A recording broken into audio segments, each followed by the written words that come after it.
नमस्कार बच्चों, मैं आपकी हिंदी की अध्यापिका ऋतुपर्णा आज आपको आपकी जो पुस्तक है जिसका नाम है वितान, उसका जो सेकंड चैप्टर है वो कराने जा रही हूँ, जिसका नाम है राजस्थान की रजत बूंदें।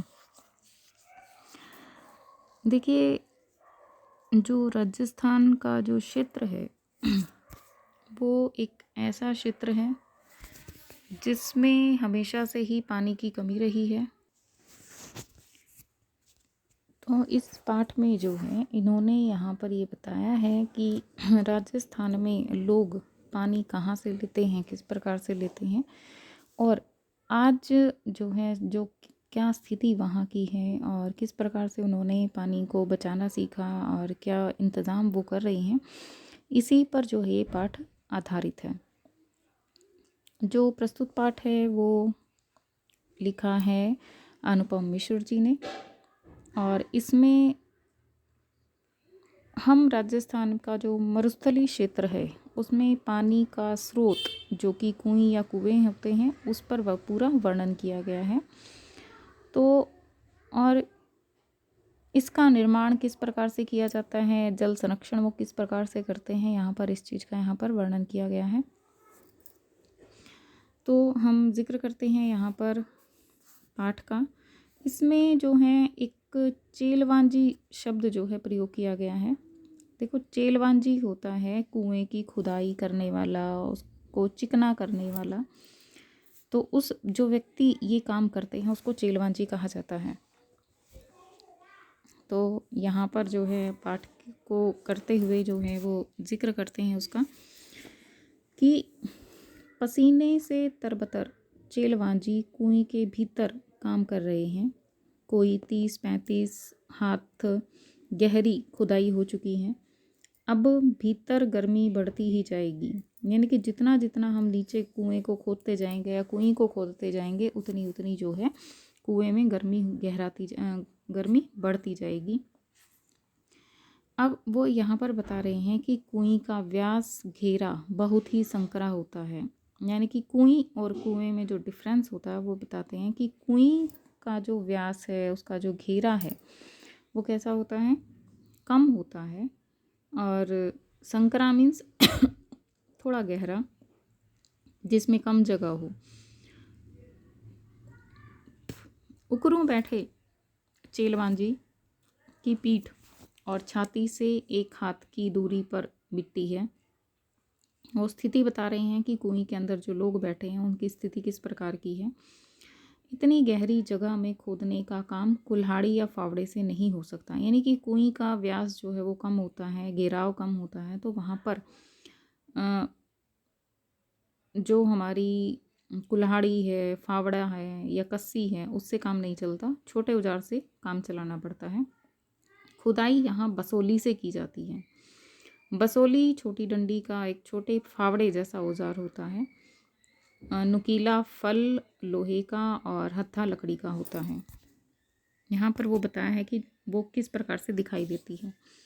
आगे वो कहते हैं कि कुएं की गहराई में चल रहे मेहनती काम पर वहाँ की गर्मी का असर पड़ता है, यानी कि राजस्थान में गर्मी भी ज़्यादा होती है तो पूरा असर जो है लोगों पर इस गर्मी का पड़ता है।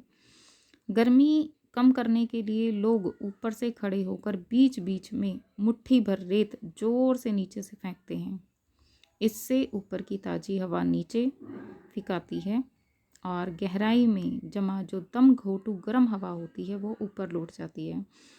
यानी कि जो कुएं के अंदर काम कर रहे होते हैं लोग, वो उनको थोड़ा सा तकलीफ़ होती है सांस लेने में, क्योंकि ऑक्सीजन नीचे अच्छी प्रकार से नहीं जा पाती। तो लोग ऊपर खड़े जो लोग हैं वो क्या करते हैं, मुट्ठी भर मिट्टी थोड़ी थोड़ी देर में वो नीचे फेंकते हैं ताकि मिट्टी के साथ साथ नीचे जो है ऑक्सीजन भी जा सके और जो नीचे की गर्म हवा होती है, एकदम घोटू हवा होती है, वो ऊपर आ सके। इतने ऊपर से फेंकी जा रही रेत के कण नीचे काम कर रहे चेलवांजी के सिर पर लग सकते हैं, इसलिए वे अपने सिर पर कांसे, पीतल, या किसी धातु का एक बर्तन या टोप की तरह उसको पहनने लगते हैं ताकि उन पर चोट ना आए, उनके सर पर चोट ना लगे। नीचे खड़ी खुदाई को हो जाने के बाद चेलवांजी के पंजों के आसपास मलबा जमा हो जाता है। ऊपर रस्सी से एक छोटा सा डोल या बाल्टी उतारी जाती है, मिट्टी उसमें भर दी जाती है। पूरी सावधानी के साथ ऊपर खींचते समय बाल्टी में से कुछ रेत, कंकड़, पत्थर नीचे गिर सकते हैं, तो टोप उसको इससे बचाने में चेलवांजी की मदद करता है। चेलवांजी यानी चिजारो, यहाँ पर दो शब्द प्रयोग हुए हैं, चेलवांजी और चिजारो। दोनों का अर्थ ही वही होता है, कुएं खोदने वाला। ठीक है, तो चेलवांजी या चिजारो जो है कुएं की खुदाई एक विशेष तरह की चिकनाई करने वाले दक्षतम लोग होते हैं। दक्षतम मीन्स परफेक्ट होते हैं। यह काम चेजा कहलाता है। चिजारो जिस कुएं को बना रहे हैं वह भी कोई साधारण ढांचा नहीं है। कुएं यानी बहुत ही छोटा सा कुआं। कुआं पुल्लिंग है तो कुएं स्त्रीलिंग है। वह छोटी भी केवल व्यास में ही है, गहराई तो इस कुएं की कहीं से कम नहीं, यानी कि उतनी गहरी होती है जितना कि कुआं, लेकिन इसका व्यास तो जो है थोड़ा कम होता है। राजस्थान में अलग अलग स्थानों पर एक विशेष कारण से कुइयों की गहराई कुछ कम ज़्यादा होती है। कुएं एक और अर्थ में कुएं से बिल्कुल अलग है। कुआं भूजल को पाने के लिए बनता है, पर कुएं भूजल से ठीक वैसे ही जुड़ती है जैसे कुआं जुड़ता है। कुएं वर्षा के जल को बड़े विचित्र ढंग से समेटती है, तब भी जब वर्षा भी नहीं होती। यानी कुएं में ना तो सतह पर बहने वाला पानी होता है, ना भूजल होता है। यह तो नेति नेति जैसा पेचीदा मसला है। नेति नेति मतलब धीरे धीरे आने वाला जो पानी होता है, धीरे धीरे रिसता रहता है। मरुभूमि में रेत का विस्तार और गहराई अथाह है,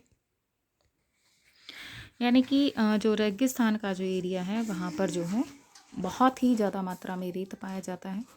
यहाँ वर्षा अधिक मात्रा में भी होती हो तो उसे भूमि में समा जाने में देर नहीं लगती, और कहीं कहीं मरुभूमि में रेत की सतह से नीचे प्राय 10-15 हाथ से 50 हाथ नीचे खड़िया पत्थर की एक पट्टी चलती है। यह पट्टी जहाँ भी है काफ़ी लंबी चौड़ी है, पर रेत के नीचे दबी होने के कारण ऊपर से दिखती नहीं है। यानी कि खड़िया पट्टी होती है, पत्थर की जैसी होती है। ठीक है, वो जो है खड़िया पट्टी, वो उस रेत को जो है आगे मतलब पानी जो है हमारा रेत के अंदर जो पानी आ जाता है वो खड़िया पट्टी की तह तक पहुंचकर रुक जाता है, आगे धरती में नहीं समाता। यानी कि एक लेवल होता है धरती के नीचे खड़िया पत्थर, एक प्लेट सी होती है जो कि पानी को नीचे पाताल में जाने से रोकती है। उसको जो है क्या बोलते हैं, खड़िया पत्थर। तो वो यहाँ पर यही जिक्र कर रहे हैं कि खड़िया पत्थर की जो एक लेयर सी होती है, यह पट्टी जहाँ भी है काफ़ी लंबी चौड़ी है, पर रेत के नीचे दबी रहने के कारण ये हमें दिखाई नहीं देती। ऐसे क्षेत्रों में बड़े कुएं खोदते समय मिट्टी में हो रहे परिवर्तन से खड़िया पट्टी का पता चलता है। यानी कि जब कुएं खोदी जाती है तब हमें पता चलता है कि यहाँ पर खड़िया पट्टी है या नहीं है। बड़े कुओं में पानी तो 150-200 हाथ पर निकल आता है, प्राय यह पानी जो है खारा होता है, इसलिए पीने के काम में नहीं आ सकता। बस तब इन क्षेत्रों में कुइयाँ बनाई जाती हैं। पट्टी खोदने में या खोजने में पीढ़ियों का अनुभव भी काम करता है। पीढ़ियों का अनुभव मतलब जो हमारे बुजुर्ग व्यक्ति होते हैं वो बताते हैं कि कहाँ पर खड़िया पट्टी मिलेगी और कहाँ पर नहीं मिलेगी, क्योंकि एक्सपीरियंस होता है उनको। बरसात का पानी किसी क्षेत्र में एकदम बैठे नहीं तो पता चल जाता है कि रेत के नीचे ऐसी पट्टी चल रही है।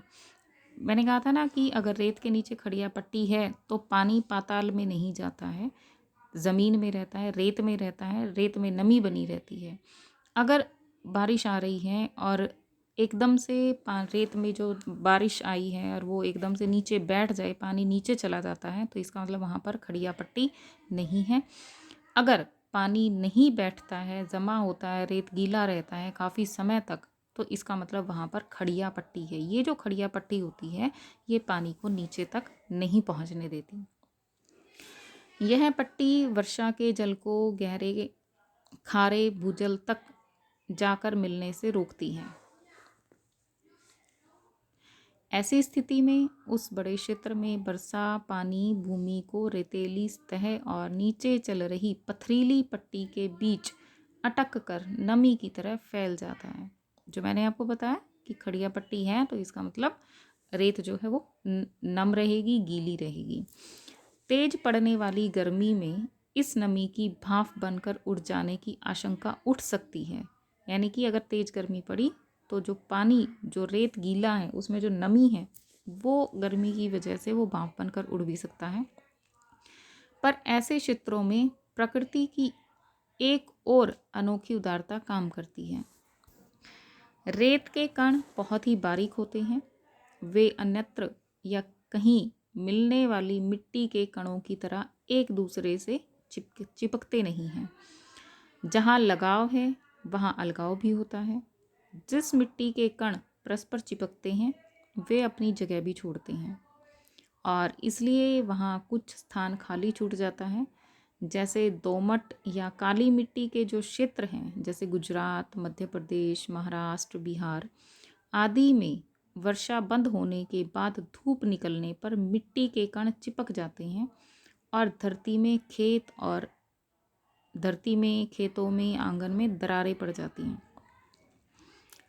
जिस तरह बारिश आई, मिट्टी गीली हो गई और जो सूखने के बाद जब पानी वहाँ पर बिल्कुल पूर्ण रूप से सूख जाता है तो उसमें क्या होता है, हमारी मिट्टी के कण जो हैं वो आपस में चिपक जाते हैं और धरती में दरार आ जाती है।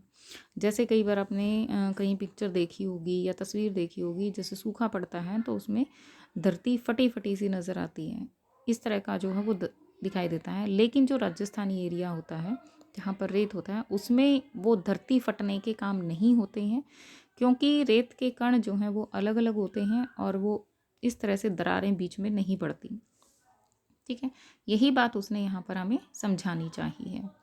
और ये जो ज़्यादातर काम होता है कहाँ होता है, गुजरात, मध्य प्रदेश, महाराष्ट्र और बिहार में, क्योंकि वहाँ पर दोमट मिट्टी और काली मिट्टी ज़्यादा मात्रा में पाई जाती है।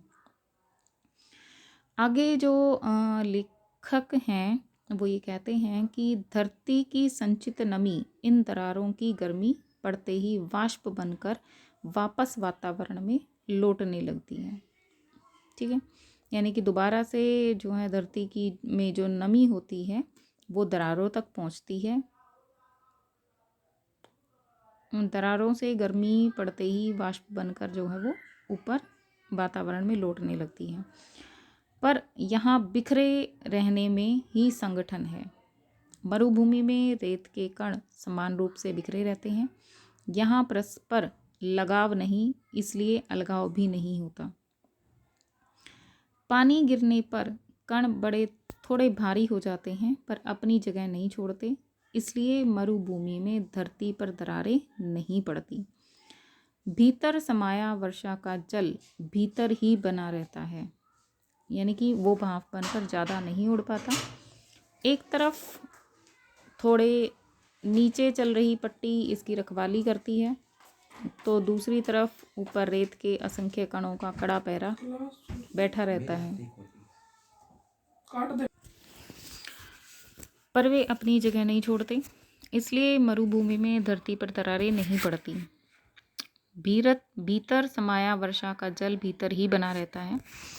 एक तरफ थोड़े नीचे चल रही पट्टी इसकी रखवाली करते हैं और रेत के असंख्य कणों का कड़ा पहरा बैठा रहता है, यानी कि रेत जो है ऊपर ऊपर से सूख जाती है, अंदर से जो है वो नमी बनी रहती है और जो खड़िया पत्थर है वो उस नमी को बरकरार रखता है, उसको ज़मीन में नहीं जाने देता।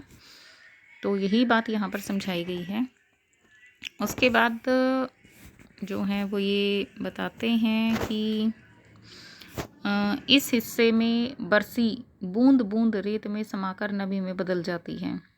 यह अब यहाँ कुई बन जाए तो उसका पेट, उसकी खाली जगह चारों तरफ से रेत में समाई नमी को भीतर से बूंदों में बदलती है।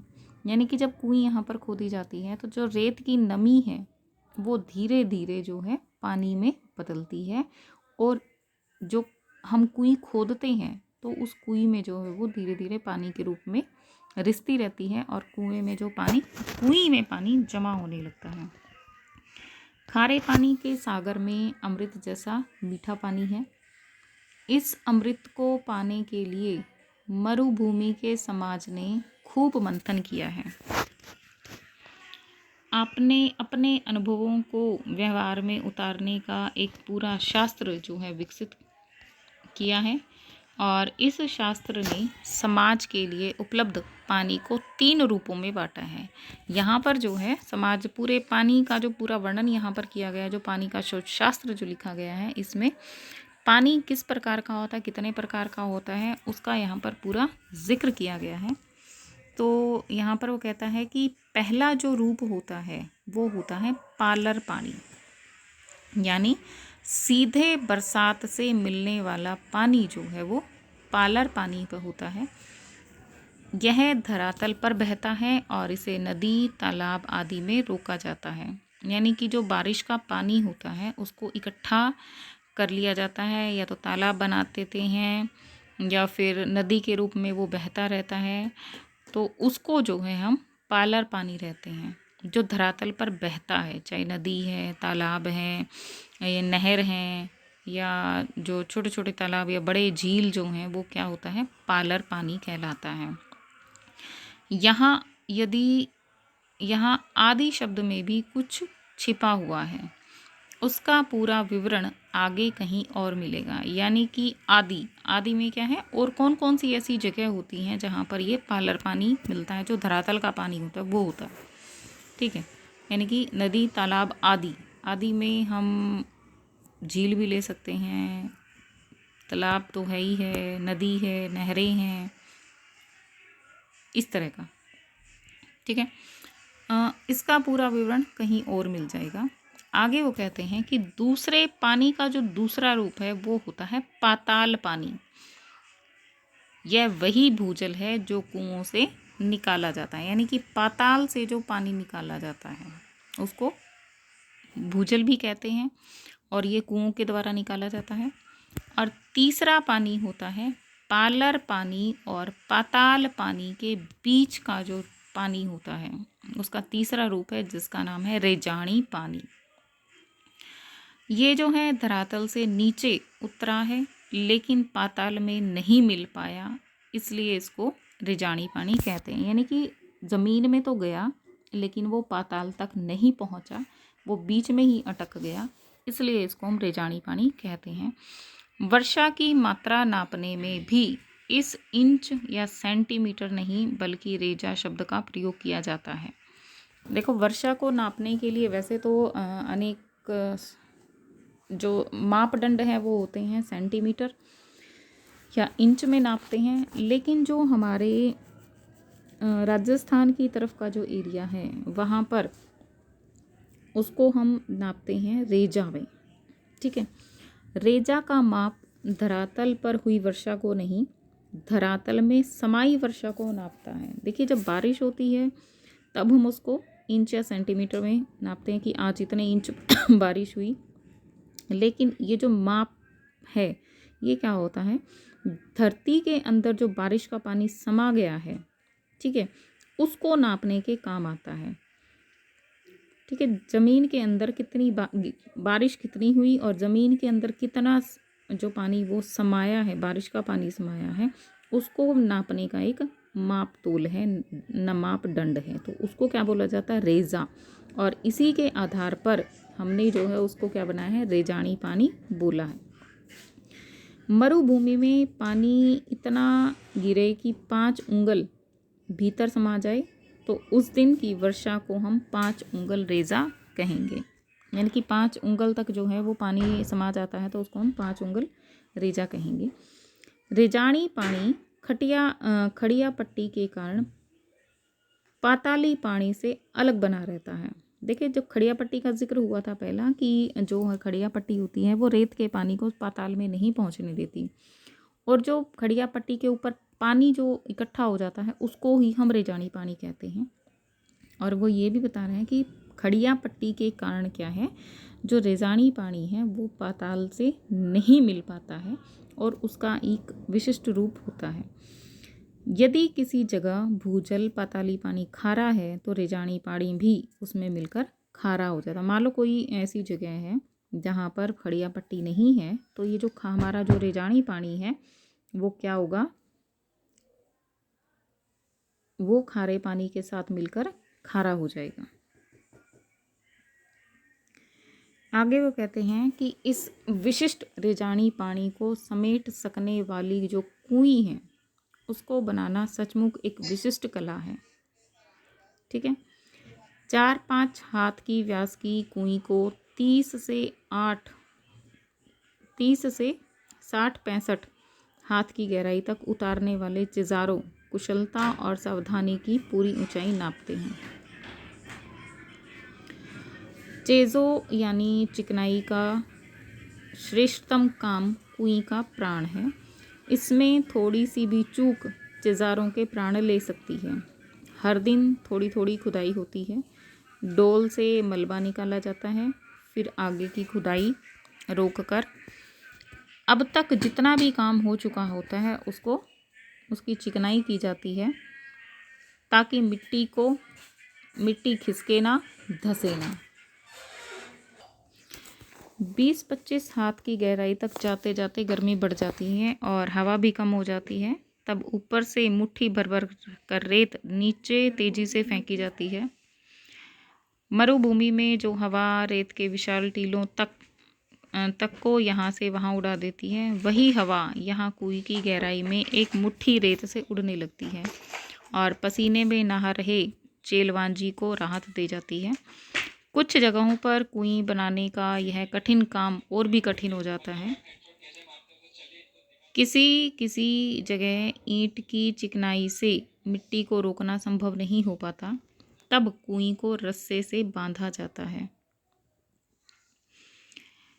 पहले दिन कुएं खोदने के साथ साथ खींप की घास का ढेर जमा कर लिया जाता है। खींप जो है वो एक प्रकार की घास है जिसके रेशों से रस्सी बनाई जाती है। तो वो कहता है कि जब कुएं खोदने का काम शुरू करते हैं तो सबसे पहले जो है खींप की घास जो है वो इकट्ठी कर ली जाती है। चिजारो खुदाई शुरू करते हैं और बाकी लोग खींप की घास से कोई 3 उंगल मोटा रस्सा बांटने लगते हैं। पहले दिन का काम पूरा होते होते कुएं कोई 10 हाथ गहरी हो जाती है और इसके तल पर दीवार के साथ सटाकर रस्से का पहला गुला जो है वो बिछाया जाता है। यानी कि धीरे धीरे जो है रस्सी उसको कुएं खोदी जाती है और कुएं खोदने के साथ साथ चारों तरफ जो है वो रस्सी लपेटते हुए चले जाते हैं ताकि मिट्टी खिसके ना, और फिर उसके दूसरा, तीसरा, चौथा इस तरह ऊपर आते जाते हैं।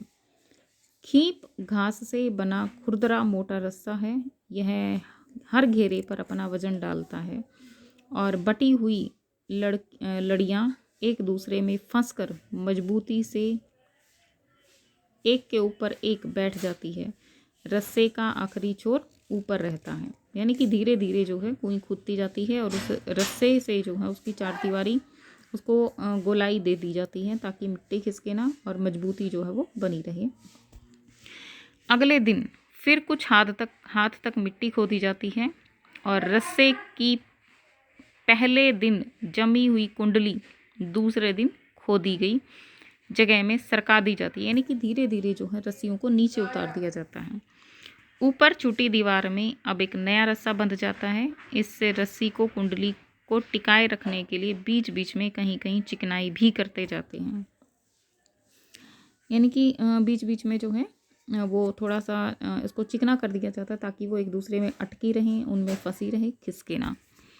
लगभग 5 हाथ के व्यास की कुई में रस्से की एक ही कुंडली का सिर्फ एक घेरा बनाने के लिए लगभग 15 हाथ लंबा रस्सा चाहिए। 1 हाथ की गहराई के में रस्से के हाथ के 8-10 लपेटे खप जाते हैं और इतने में ही रस्सी की कुल लंबाई 150 हाथ की हो जाती है। यदि 30 हाथ गहरी कुई की मिट्टी को थामने के लिए रस्सा बांधना पड़े तो रस्से की लंबाई 4000 हाथ के आसपास बैठती है। नए लोगों को तो समझ में नहीं आएगा कि यहाँ कुई खुद रही है या रस्सा बन रहा है, पर कहीं कहीं ना तो ज़्यादा पत्थर मिलता है ना खींप मिलती है, यानी खींप वो घास। लेकिन जो रिजाणी पानी है तो वहाँ भी कुइयाँ ज़रूर बनती हैं। ऐसी जगहों पर भीतर की चिकनाई लकड़ी के लंबे लट्ठों से की जाती है, यानी कि जहाँ पर ये इस प्रकार की खींप की वाली घास नहीं मिलती तो वहाँ पर लकड़ी के फट्टों या लकड़ी के जो डंडे होते हैं उनसे काम चलाया जाता है। लट्ठे अरणी, बण, कैर, बावल और कुटुंब के पेड़ों की डगालों से बनाए जाते हैं, यानी कि जो टहनियाँ जो होती हैं वो एक प्रकार के जो ये पेड़ हैं उनकी टहनियों से, उनकी डंडों से जो है वो बनाई जाती है। उन पेड़ों के नाम हैं अरणी, बैल, कैर, जैसे कीकर होती है ना, कैर भी एक प्रकार का ऐसा ही पौधा है, बावल, कुटुंब। इस काम के लिए सबसे उम्दा लकड़ी अरनी की होती है, पर उम्दा या मध्य दर्जे की लकड़ी ना मिल पाए तो आँख तक के इससे काम लिया जाता है। लट्ठे नीचे से ऊपर की ओर एक दूसरे में फंसाकर सीधे खड़े किए जाते हैं, जिन्हें खींप की रस्सी से बांधा जाता है। कहीं कहीं चग की रस्सी भी काम में लाते हैं। यहाँ बधाई भी कुंडली का आकार लेती है, इसलिए इसे सांपणी भी कहा जाता है। यानी कि जब इनसे काम किया जाता है, लट्ठे की जो लकड़ी है उसको एक दूसरे में फंसाकर जो सीधे खड़े किए जाते हैं और इसमें खींप की रस्सी भी बांधी जाती है, ठीक है, तो वो एक प्रकार से जो है कुंडली का आकार लेती है और इसको हम क्या कहते हैं, सांपणी भी कहते हैं।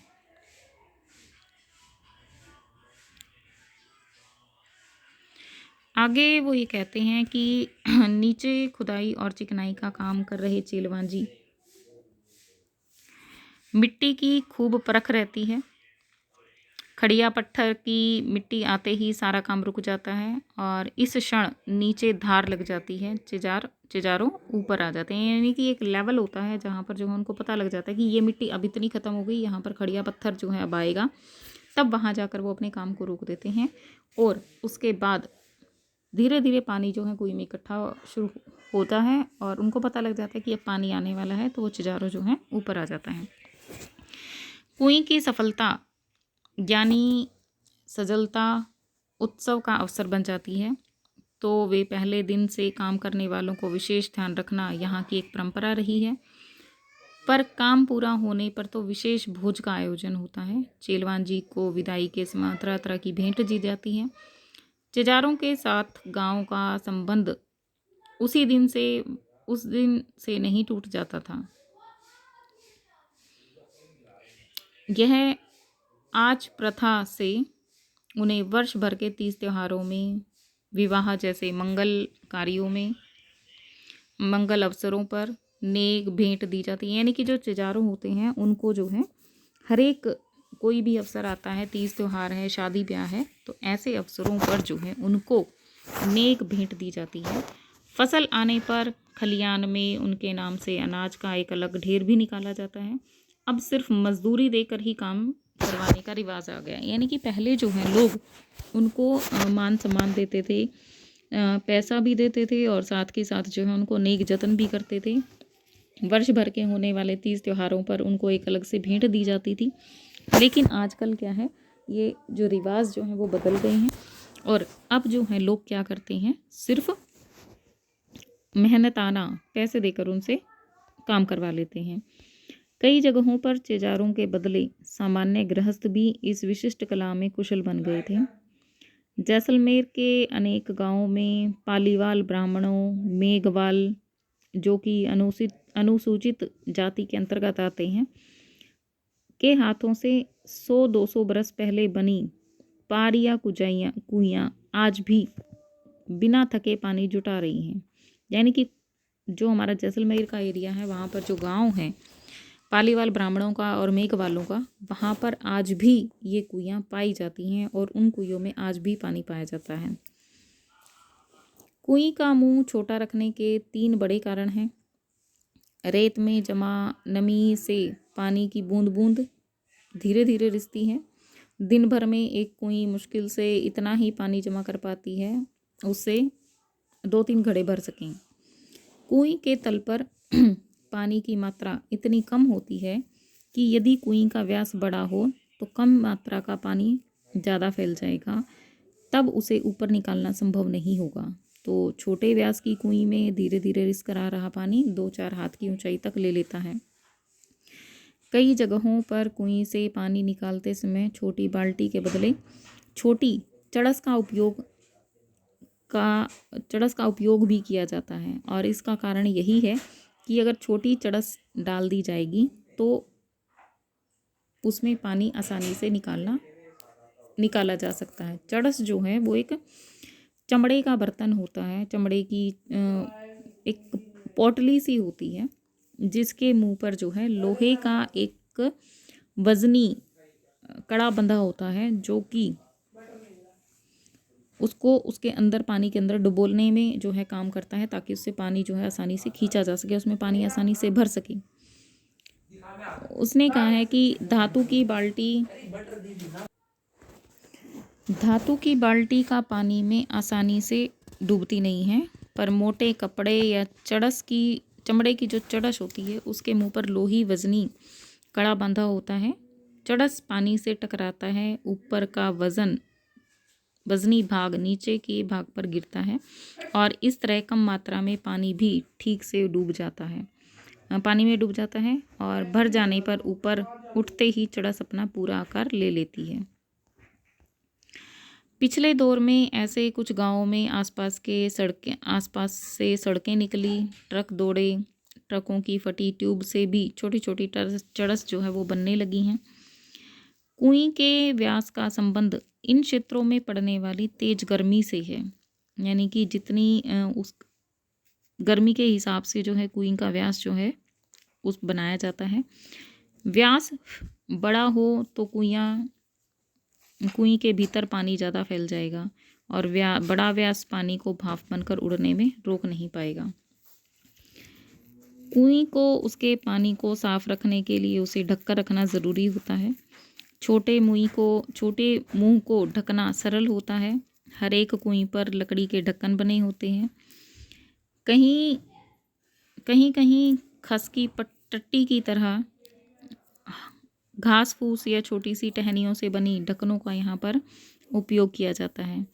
जहाँ नई सड़कें निकली हैं और इस तरह के नए और अपरिचित लोगों का आवक जावक भी बढ़ गई है, वहाँ अमृत जैसे इस मीठे पानी की सुरक्षा भी करनी पड़ती है। इन इलाकों में कई कुइयों के ढक्कनों पर छोटे छोटे ताले भी लगे होते हैं। ताले कुएं के ऊपर पानी खींचने के लिए लगी घिरनी चक्री पर भी लगाए जाते हैं, ताकि लोग पानी की चोरी ना कर सकें। कुएं गहरी बने तो पानी खींचने की सुविधा के लिए उसके ऊपर घिरनी या चक्री भी लगाई जाती है। यह ग्रेडी, चरखी और फ्रेडी भी कहलाती है। फ्रेडी लोहे की 2 भुजाओं पर लगी रहती है, लेकिन प्राय यह कुलेल के आकार के एक मजबूत तने को काटकर उसमें आर पार छेद करके लगाई जाती है। जो गुलेल होती है ना, गुलेल, इस तरह का आकार जो है पेड़ की टहनी को काट कर जो ऐसा आकार की जो टहनी होती है वो लगाया जाता है और उसमें छेद करके जो है वो घिरनी लगाई जाती है। इसे ओडाक कहते हैं। जो टहनी होती है ना गुलेल के आकार की, उसको क्या बोलते हैं? ओडाक और चरखी के बिना इसकी गहरी और संकरी कुएं से पानी निकालना बहुत कठिन काम हो जाता है। ओडाक और चड़सी को वहाँ बिना टकराए सीधे ऊपर तक ले जाती है। पानी बीच में छलक कर गिरता नहीं। वजन खींचने से इसे सुविधा रहती है। खड़िया पत्थर की पट्टी जब एक बड़े भाग से गुजरती है, इसलिए उस पूरे हिस्से में एक के बाद एक कुएं बनती जाती है। ऐसे क्षेत्रों में एक बड़े साफ सुथरे मैदान में 30-40 कुइयाँ भी मिलती हैं। हर घर की एक कुईं होती है। परिवार बड़ा हो तो एक से अधिक भी कुईं हो सकती है। निजी और सार्वजनिक संपत्ति का विभाजन करने वाली मोटी रेखा कुईं के मामले में बड़े विचित्र ढंग से मिट जाती है। हर एक की अपनी अपनी कुईं है। उसे बनाने और उससे पानी लेने का हक उसका अपना हक होता है। लेकिन कुईं जिस क्षेत्र से में बनती है, वहाँ गांव समाज की सार्वजनिक जमीन है। उस जगह बरसने वाला पानी ही बाद में वर्ष भर नमी की तरह सुरक्षित रहेगा और इसी नमी के से साल भर कुइयों में पानी भरा रहेगा। नमी की मात्रा तो वहाँ हो चुकी वर्षा तय करती है। अब उस क्षेत्र में बनने वाली हर नई कुईं का अर्थ है पहले से ये तय नमी का बंटवारा। इसलिए निजी होते हुए भी सार्वजनिक क्षेत्र में बनी कुइयों पर ग्राम समाज का अंकुश लगा रहता है। यानी कि लोग कुइयाँ अपनी तो खुदवाते हैं, उनका हक भी होता है, लेकिन फिर भी वो सार्वजनिक नहीं होती, मतलब निजी नहीं होती, सार्वजनिक होती है। उन पर जो है ग्राम समाज या जो सरपंच वगैरह होते हैं, उनका वहाँ पर अंकुश लगा रहता है। बहुत ज़रूरत पड़ने पर ही समाज नई कुईं के लिए अपनी स्वीकृति देता है। यानी कि ये नहीं कि जो मर्जी जब मर्जी कुआं खोद ले, नहीं। ज़मीन सरकार की है, बेशक आपने अपनी खुद की ज़मीन ली है, खुद का प्लॉट लिया है, उसमें कुईं खोदने के लिए उनको आप लोगों को परमिशन लेनी पड़ेगी कि हम यहाँ पर कुईं खोद लें या ना खोद लें। हर दिन सोने का एक अंडा देने वाली मुर्गी की चिर परिचित कहानी को ज़मीन पर उतेरती है कुईं। इससे दिन भर में बस 2-3 घड़ा मीठा पानी निकाला जा सकता है।